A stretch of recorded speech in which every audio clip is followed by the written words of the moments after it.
Hello and welcome to the Comic Cave. I'm Ramsey, aka Captain Away, and today I'm looking at the 2017 fantasy comic series By Chance or Providence.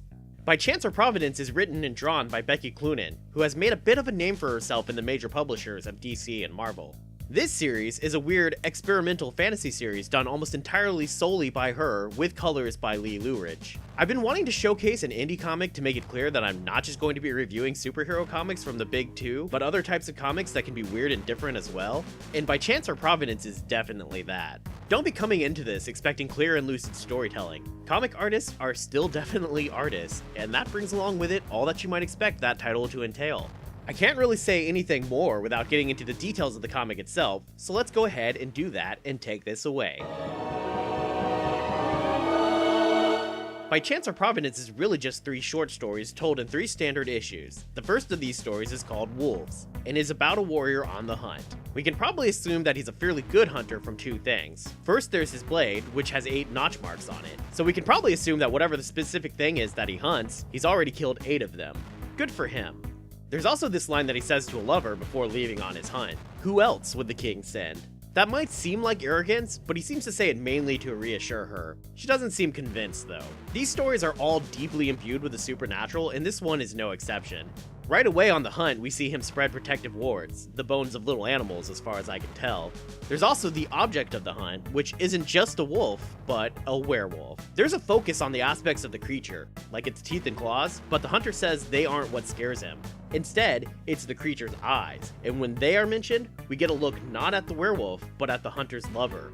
I'd say the implication here is obvious. This inconsolable lover is the werewolf being hunted. We can gather from dialogue about the king knowing exactly what he sent this man out here to do, that she is probably also close to the king, possibly his queen or a lover or a relation of some kind. It's never clarified, but it doesn't really need to be. By fulfilling his duty to destroy the beast, the hunter is also destroying his heart, and the king's heart. By succeeding in being a hero, he is simultaneously also destroying himself. So he collects his reward, but leaves his world behind. Now he simply wanders through the woods, cursed by his past, and possibly also cursed to be a werewolf. It is never confirmed, but the imagery certainly seems to suggest heavily that this is the case. And it is really great imagery. The art in this story might be the most powerful of all 3. I really like the reflective shots at the beginning and the end of the issue, which is something I never expected to say about images of a naked man. So if nothing else, I guess Becky Cloonan can have that. The second story is called The Mire, and as you might expect, takes place almost entirely in a swamp.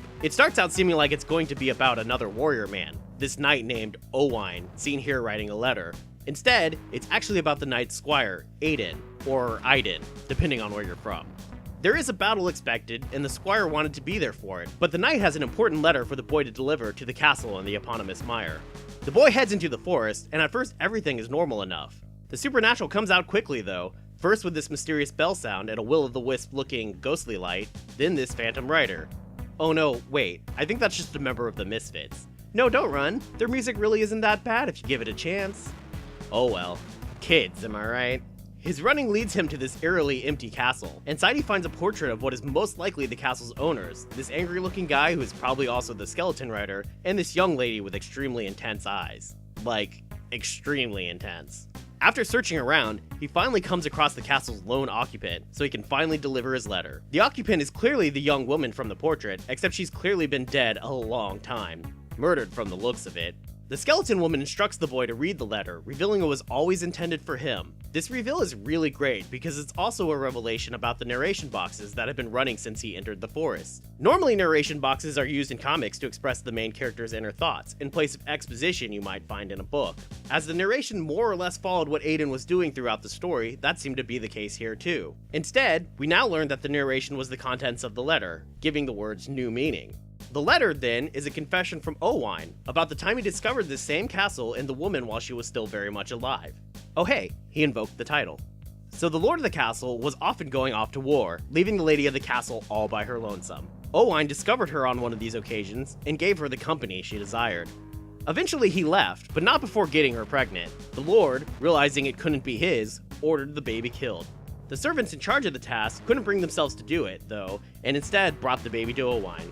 This is where either coloring or character design fails us a little bit, because the implication here is obviously that Aiden is the product of this illicit affair. Except Papa has dark brown hair, Mama has black hair, and the baby has dirty blonde hair? I'm no expert, but I don't think that's how genetics work. That's really the only place the art fails in this story, if you even consider that failing. Otherwise, it creates the perfect haunting atmosphere to go along with the haunting story being told. I particularly like the couple of times where it uses trees as panels, very J.H. Williams III. The final story in this collection is called Demeter. The name is most likely a specific reference to the Greek goddess. She's best known for being the goddess of the harvest, but she's also the goddess of the cycle of life and death. And that's really what this story, even more than the other two, is about.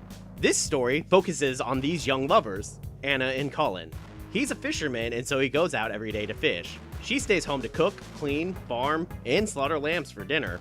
Man, with all the work they show her doing, I almost expected this story to be about the disparity in work between men and women. It's not, though. Anna certainly doesn't seem to resent anything about their work levels. She loves Colin, desperately.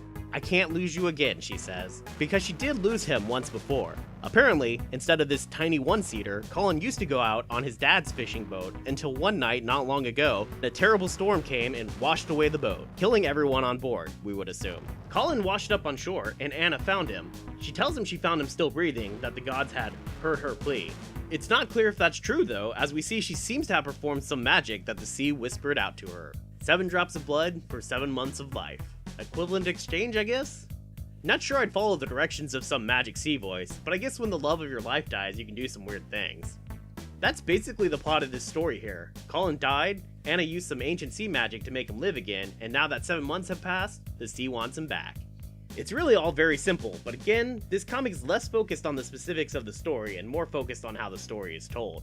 And there are a number of elements of the storytelling I do enjoy, like how she plays with the narration boxes again. The standard tan boxes with black lettering are Anna's narration, and the black boxes with white lettering are Colin's. This is a distinction that's very easy to miss on the first read-through, where you might just assume all the narration is from Anna, at least until it becomes clear near the end that it's not. Reading back through the story with the knowledge of this separate narration, much like in The Mire, gives new meaning to what is being said. I also like the ever-present sounds of the sea, as presented by this shh onomatopoeia. It's introduced subtly as just sounds of the sea, but becomes more obvious and more ominous when it seems to come closer as it follows this mysterious sea creature that is haunting Anna. Finally, it's used to indicate Colin merging fully with the sea when the character himself makes use of the sound. Yeah, that ending is probably a lot more silly than Cloonan intended, but it's also still pretty effective given the build-up to it. That is where the series ends. I would like to note that the collected edition also includes almost 40 pages of extra artwork, including concept art and bonus illustrations, and this cute little comic where Becky Cloonan seems to be doubling down on creeping out some guy on the subway because he happens to look like the guy from Wolves. You're right, C. Colin, I have talked too much, so let's get to the breakdown.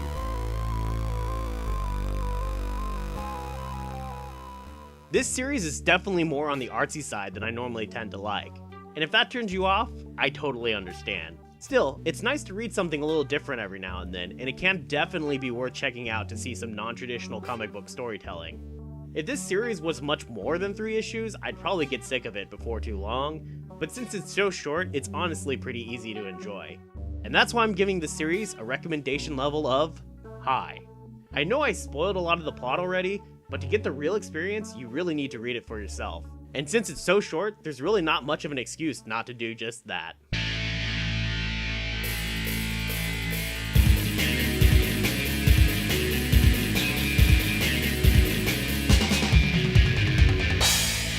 Thanks everybody for watching, and if you enjoyed this video, be sure to check out some of my others. That's all for now, and I hope to see you next time right here on the Comic Cave.